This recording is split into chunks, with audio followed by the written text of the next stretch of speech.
Bonjour chers frères et sœurs de l'Église de l'Île-Jésus. Aujourd'hui nous sommes le lundi 30 août 2021 et nous allons regarder ensemble les chapitres 11 et 12 du deuxième livre des Chroniques.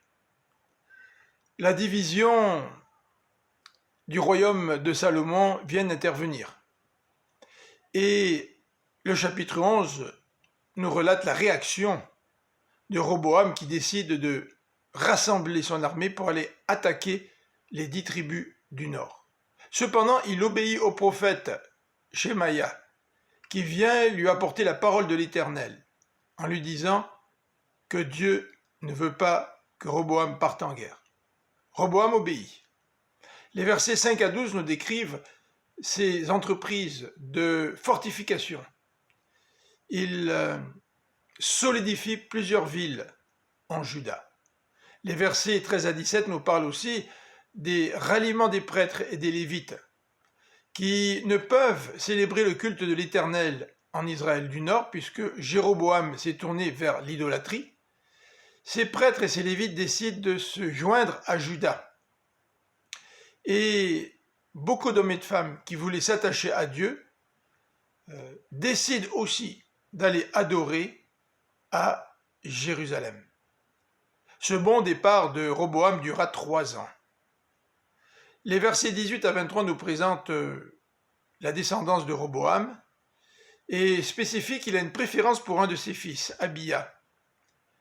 Et il disperse tous ses autres enfants dans le royaume pour éviter que sa préférence ne cause des problèmes au sein de la famille. Ce fut un bon départ, mais le chapitre 12 nous dit que après 3 ans, Roboam cessa d'obéir aux lois de l'Éternel.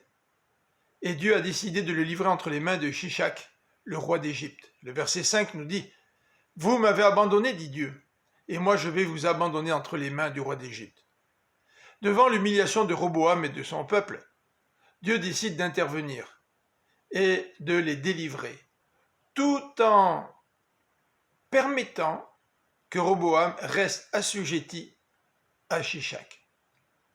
Par la suite, le chapitre 12 termine en disant que Roboam a pu affermir son royaume, mais le mot de conclusion nous dit qu'il fit ce qui est mal aux yeux de l'Éternel.